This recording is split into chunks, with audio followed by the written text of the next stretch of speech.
Yo, alors salut à tous les amis, on se retrouve dans une nouvelle vidéo. Alors je vais parler d'un sujet qui est en lien avec l'actualité. On est actuellement le 11 octobre, je crois, 2022. Donc pourquoi je dis en lien avec l'actualité? Pour un peu vous recontextualiser. Excusez-moi, j'étais un peu sale. En ce moment, pénurie d'essence, de gasoil, etc. Parce que les manufactures font la grève. C'est-à-dire que l'approvisionnement en essence, il peut se faire, mais les gens décident de ne pas le faire parce qu'ils considèrent que les PDG justement des boîtes sont surpayés et eux touchent un petit peu les restes et les miettes. Donc je vais totalement vous parler de quelque chose qui est en lien et la vidéo va sûrement s'intituler comment j'en suis arrivé à m'intéresser à l'investissement en étant uniquement mineur. Et je vais un peu vous parler de ça parce que c'est quelque chose qui nous concerne tous. Sauf qu'on n'est pas tous dedans, mais ça commence à toucher de plus en plus de Français. Il y a une conscience vraiment sur ce sujet-là qui est en train de se développer. Et c'est un petit peu tout ce qu'on va pouvoir aborder. Alors, petit disclaimer, en aucun cas, j'incite qui que ce soit à investir.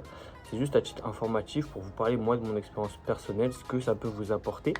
Et un petit peu échanger autour de tout ça, que ce soit dans l'espace commentaire ou même sur mes réseaux personnels, je vous les mettrai de toute façon quelque part par là.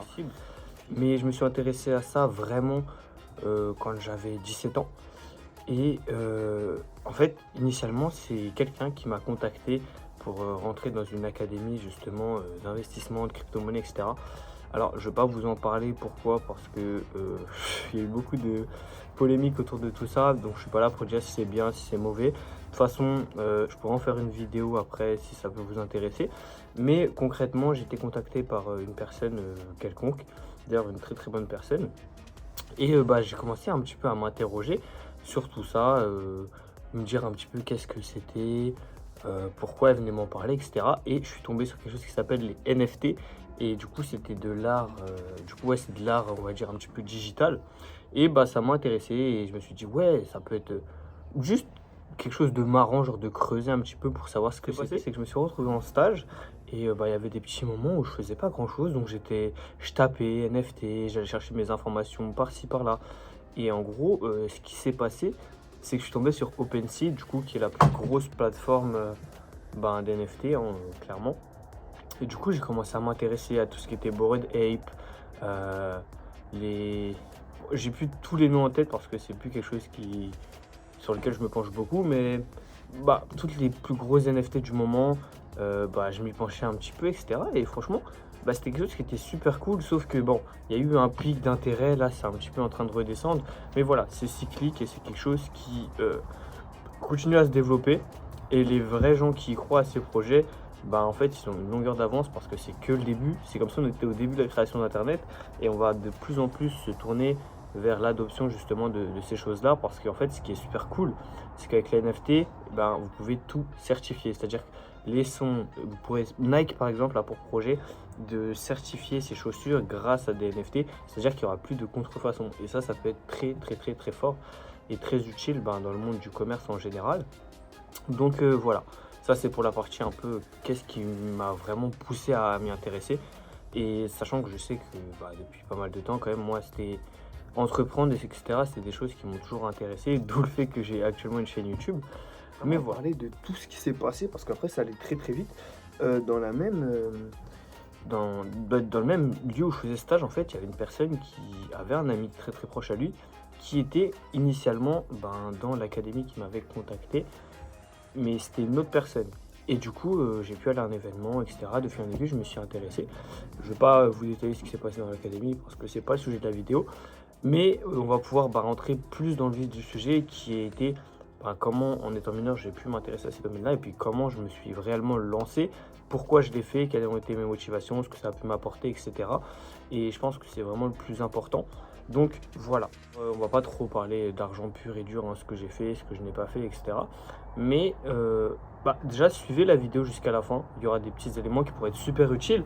Et surtout, en fait, ce qui est super bien, c'est que ça s'applique à tout, c'est tellement divers qu'aujourd'hui, vous pouvez investir dans les NFT comme on l'a dit avant, dans les crypto-monnaies, dans la bourse traditionnelle, en trading, etc. Donc moi, c'est des choses que j'exerce, sur lesquelles justement j'ai pas mal on va dire, craquer parce que c'est vraiment un monde vraiment, vraiment passionnant et du coup, ben, par rapport à tout ça, on va résumer un petit peu, recontextualiser toute l'histoire et je vais vous parler déjà pourquoi, pour moi, c'est super important. Actuellement, pour ceux qui ne savent pas, si je dis pas de bêtises, c'est au Liban. En Turquie aussi, par exemple, l'inflation est tellement haute qu'au Liban, on est sur 90% de taux d'inflation, c'est-à-dire que la monnaie n'a plus aucune valeur. Les prêts bancaires, enfin, pas les prêts bancaires, l'accès justement au compte bancaire, c'est-à-dire que, imaginons, j'ai 40 000 euros à la banque, je veux les retirer, je ne peux pas. Les banques ont le droit de bloquer l'accès au compte des gens au Liban et c'est vraiment catastrophique, ce qui veut dire qu'aujourd'hui, ben, pour différents achats, ils ont dû transformer leur argent en stablecoin. Un stablecoin, c'est quoi? C'est une crypto-monnaie qui suit le cours bah, justement d'une monnaie. Par exemple, stablecoin en dollars, l'USDT par exemple. Donc, bah, va suivre le cours du dollar. Si le dollar augmente, l'USDT il va augmenter et ainsi de suite. Et ce qui est vraiment intéressant, c'est que là, ton argent t'appartient. C'est pas une banque qui a accès à tout ça, mais c'est vraiment décentralisé. Donc, ce qui se passe, c'est que bah, il y a une opportunité par rapport à ça. Les crypto-monnaies te permettent d'avoir un accès direct à ton argent quand tu veux, où tu veux, et tout est en instantané.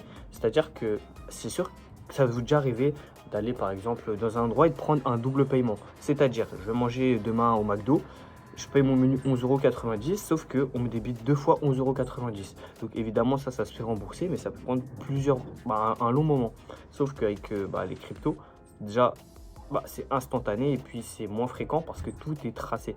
C'est-à-dire que tout le monde peut avoir accès à l'achat d'un Bitcoin, par exemple. Puis clairement, ce qui est intéressant d'investir, c'est d'avoir accès, là je parle plus précisément des crypto-monnaies, mais c'est d'avoir un accès directement à tes propres investissements. C'est-à-dire que tu sais ce qui se passe avec ton argent parce que les gens qui mettent l'argent sur leur livret A, certes, ils investissent pour eux, sauf que bon, déjà, ils sont perdants avec le fait que l'inflation est plus haute que... l'inflation est plus haute que le taux de rendement justement annuel. Donc, ils sont perdants, la monnaie perd de la valeur et là, ça permet justement de garder et de sécuriser son capital et sa monnaie. Donc, c'est super intéressant. Mais il va y avoir aussi d'autres manières d'investir, mais ça peut en faire partie étant donné que avec un investissement en crypto-monnaie, tu peux partir d'une petite somme. Par exemple, je connais des gens qui sont partis de 100 € et qui ont réussi à faire 9000 €. Donc oui, dit comme ça, c'est assez joli, etc. C'est pas tout le monde qui le fait, mais c'est possible et c'est quelque chose qui peut apporter de très très gros. Attarder sur les crypto-monnaies, mais en fait, le plus important dans le fait d'investir, c'est de se dire que c'est quelque chose qui peut apporter la liberté. Aujourd'hui, il y a une phrase qui est très très importante, c'est qu'investir, c'est plus une possibilité, mais ça devient une nécessité. De plus en plus de gens le font. En France, on n'est pas beaucoup, honnêtement. Sachez qu'il y a beaucoup plus de gens qui font des paris sportifs, qui investissent, sachant que les investissements sont bien plus sûrs. Exemple, vous investissez par mois une somme, on va dire. Vous avez, allez, je sais pas moi, un salaire de 1500 € par mois. Vous investissez 300 € par mois chaque mois justement dans le S&P 500 et d'ici 30 ans vous allez pouvoir générer une somme de peut-être 1 million d'euros. Donc oui, c'est énorme, c'est pas tout le monde qui le fait, mais en fait aujourd'hui le truc le plus dur à investir, c'est pas de le faire, c'est de se dire comment je le fais et est-ce que je le fais. En fait, c'est pas de le faire à proprement parler, mais c'est de franchir le pas, de se dire ah mais en fait c'est pas si grave que ça.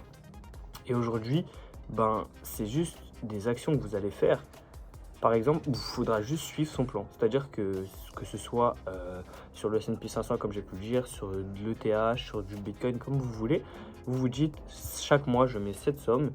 Et à terme, ça peut vous faire des rendements vraiment très très intéressants. Sachant que le rendement annuel sur le S&P 500, je crois, est autour des 8 à 10%.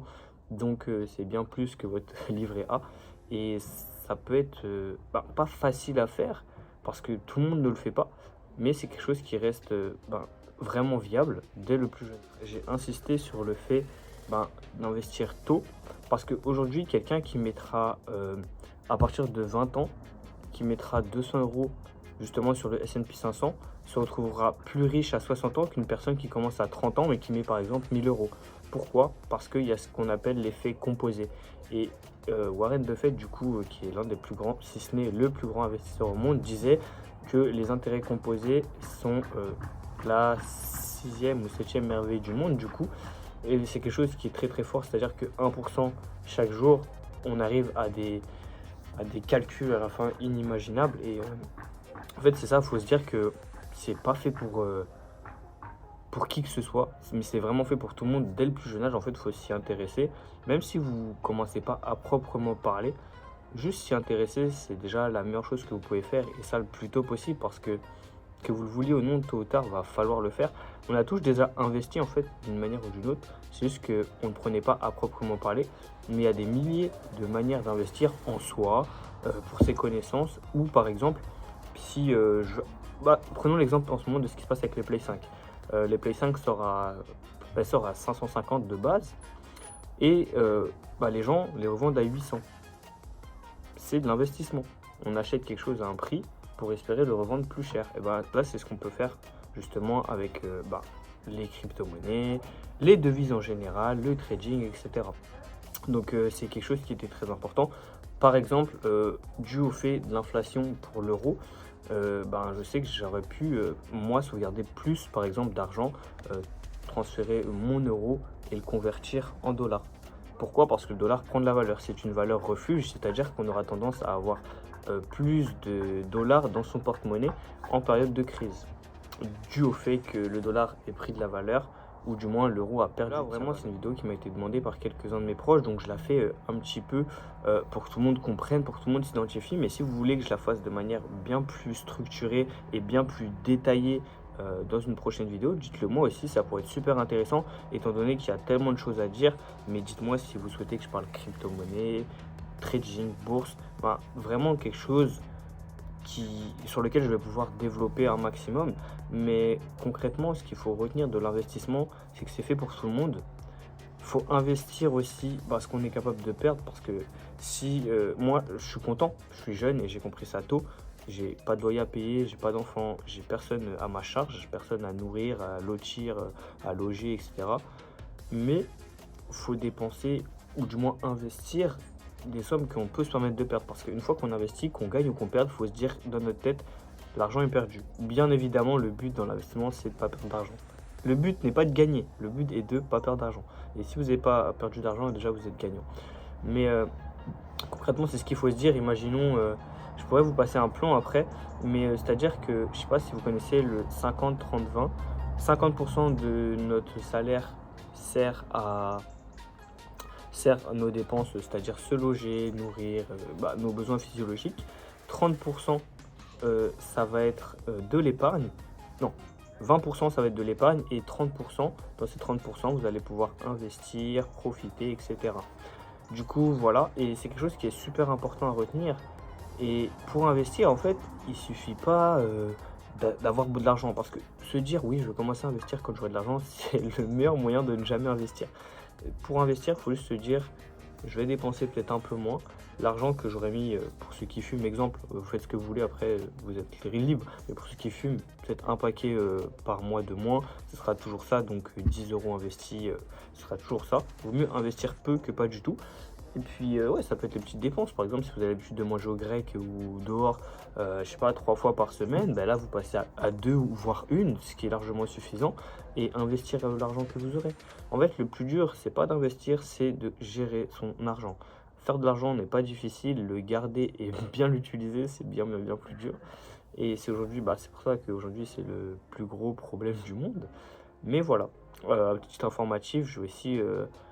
pourquoi pas vous laisser accès aux commentaires si vous avez des requêtes à faire, si vous voulez qu'on parle de thèmes dans une prochaine vidéo sur mon Insta. N'hésitez vraiment pas à me le demander, et en espérant que ça puisse aider pas mal de gens et à terme développer ce sujet, parce que c'est super intéressant. Moi, c'est quelque chose qui me passionne depuis pas mal de temps, et je pense que tout le monde s'y intéresse déjà un petit peu, mais tout le monde tôt ou tard va s'y lancer, même si c'est qu'une fois dans sa vie. Mais c'est vraiment un sujet qui concerne tout le monde aujourd'hui, d'autant plus dans cette période de crise. Voilà, en espérant que vous avez kiffé la vidéo. Mais voilà, en tout cas, n'hésitez pas, en espérant que vous avez kiffé la vidéo, n'hésitez pas à liker, commenter, partager, vous abonner. On se retrouve dans une nouvelle vidéo. Peace.